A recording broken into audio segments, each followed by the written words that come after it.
আজকে আমি নিয়ে আসছি আপনাদের জন্য দই পটলের ঝাল। ওতে কি কি লাগবে সেটা আপনাদের আগে দেখিয়ে দিচ্ছি। প্রথমে পটলকে ভালো করে খোসা ছাড়িয়ে দুপাশ কেটে নিয়েছি।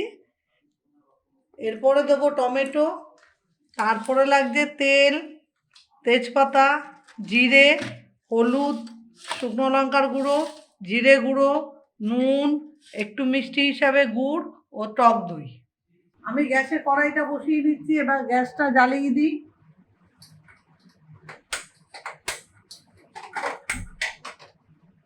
গ্যাসটা একটু গরম হোক, তারপর আমি তেল দিয়ে দিই। প্রথমে পটলগুলি আমি ভেজে নিই।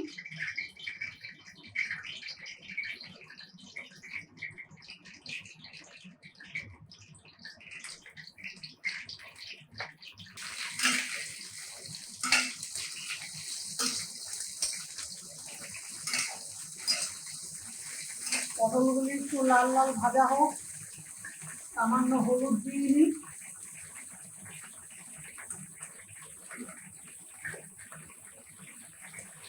সামান্য নুন দিয়ে নিই, দিয়ে এবার পটলগুলি লাল করে ভাজা হোক।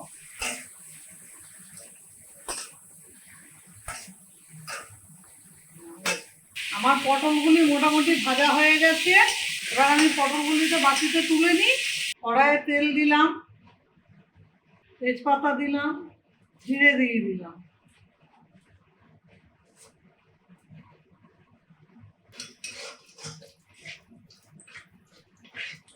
জিরে ও তেজপাতাটা একটু ভাজা ভাজা হোক। জিরেটা ভাজা হয়ে গেছে, তেজপাতাও ভাজা হয়ে গেছে। এবার আমি কড়াইয়ে দেবো টমেটো,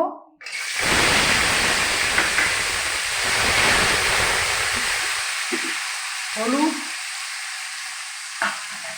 লঙ্কার গুঁড়ো, জিরের গুঁড়ো, সামান্য নুন ও গুড় দিয়ে আগে কষিয়ে নিই মশলাটা। টমেটো, নুন, হলুদ, লঙ্কা সব মিশে গেলে ভালো করে একটু ভাজা ভাজা গন্ধ বেরোলে এর মধ্যে আমি পটলটা দেবো। পটলটা দিয়ে আবার কষিয়ে জল দিয়ে দেবো। এটি একটি নিরামিষ রান্না। এই রান্নাটা আপনারাও করে খাবেন, দেখবেন ভালোই লাগবে। নামানোর আগে দই দেবেন, তাহলে একটু টক টকও হবে, ঝালও হবে, এতে খুব ভালো লাগবে। রুটি বা ভাত যেটা দিয়েই আপনারা খান, এই রান্নাটা খেতে খুব টেস্ট হবে। আমার মশলা দিয়ে দেখুন তেল ছেড়ে গেছে। আমার এই মশলাটা ভাজা হয়ে গেছে, কি সুন্দর দেখুন সাইড মশলা ভাজা হয়ে দেওয়াতে তেল ছেড়ে গেছে গা দিয়ে, মশলার গায়ে দিয়ে তেল ছেড়ে গেছে। এবার আমি ভাজা পটলটা দিয়ে দিই। ভাজা পটলটা দিয়ে ভালো করে নাড়িয়ে নিই।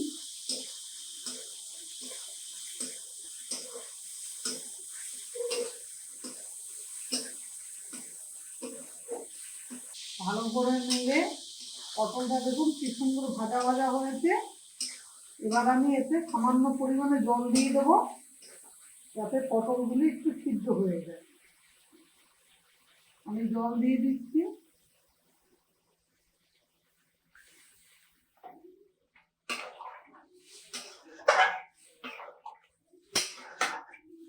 তরকারিটা ফুটুক, এই 10 মিনিট বাদে এসে দেখছি কেমন অবস্থা। তরকারিটা মোটামুটি টেনে গেছে। এবার আমি দই দিয়ে দিই। দই দিয়ে আর একটু দই আমি দিয়ে দিলাম। এবার আর একটু টানিয়ে নেবো দই দিয়ে, ফুটে গেলেই নামিয়ে দেবো। দেখুন বন্ধুরা, আমার তরকারিটা কত সুন্দর হয়েছে। এটা একটু ফুটে যাক, এটা একটু গা মাখা ঝোল থাকবে, ঝাল টাইপের। এটা রুটি দিয়ে, ভাত দিয়ে, সব কিছু দিয়ে খেতেই ভালো লাগবে। হ্যাঁ, এটা নিরামিষ, আপনারা ঘরে বানিয়ে দেখবেন এরকম খাবার, খেতে খুবই ভালো লাগবে। লুচি দিয়ে খান, রুটি দিয়ে খান, ভাত দিয়ে খান, যেভাবেই খাবেন সেভাবেই ভালো লাগবে। এটা এই পর্যন্তই থাক। আমার ছেলেকে একটু খাইয়ে দেখি ওটা কি বলছে। আপনারা ঘরে এভাবে বানাবেন। কেউ পারলে ঘিও দেবেন, গরম মশলা দেবেন, আমি আর ওগুলি দিলাম না, কারণ গরমে অত ঘি গরম মশলা ভাল লাগে না, পাতলা টাইপের হালকা ঝোল এইভাবেই বানিয়ে খাবেন। এই যে আমার তরকারিটা নামিয়ে নিয়েছি, দেখুন কত সুন্দর কালারটা এসছে। আপনারাও বাড়িতে বানাবেন, বানিয়ে জানাবেন আমাকে একটু কেমন খেতে হয়েছে। বাবা এসো। কি এটা? এটা হচ্ছে দই পটলের ঝাল, খেয়ে দেখো কেমন হয়েছে।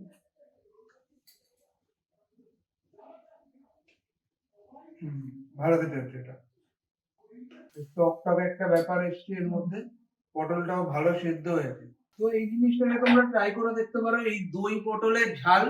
এটা তো নিরামিষ পদ পুরো, হ্যাঁ, তো এর মধ্যে কি পেঁয়াজ দিলে কিচ্ছু ভালো? না। এটা পেঁয়াজ দিয়ে করিনি, আমি নিরামিষ পদ্ধতিতে করেছি। আপনারা পেঁয়াজ রসুন যারা ভালো খান তারা সেইভাবে করে খেয়ে দেখবেন কেমন লাগে। আমি নিরামিষটাই ভালো লাগে আমার। হ্যাঁ, তো তাহলে আপনারা দেখলেন যে এটা কিভাবে বানায়, আর আপনারা এগুলো বাড়িতে ট্রাই করে দেখতে পারেন। আর গরমকালে তো এগুলো খেতে বেশ ভালোই লাগে, যেহেতু টক দই আছে, এগুলো বোধহয় শরীর ঠান্ডা করে, টক দই এইসব। তো আপনারা এগুলো বাড়িতে ট্রাই করে দেখুন। যারা রান্না করতে পছন্দ করেন তারা এটা অবশ্যই একবার ট্রাই করে দেখতে পারেন, খেতে খুব ভালো হয়। আর আপনার চ্যানেলটাকে লাইক, কমেন্ট, শেয়ার আর সাবস্ক্রাইব করে দিন।